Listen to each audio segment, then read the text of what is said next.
Hello, welcome. In this video I'll show you how to add your REALME 14 Pro to a lost database of the IMEI.info website using your IMEI number.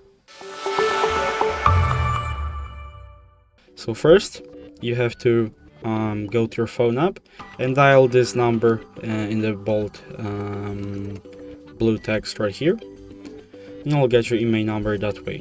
And then enter the IMEI.info website and type in your IMEI number right here. And now you have to scroll down and you'll find the lost device ad. You'll have to fill the form right here and press report lost stolen IMEI, and that way you will add your lost device to the IMEI.info database. So if you enjoyed this video and considered it helpful, leave a like, subscribe, and thanks for watching.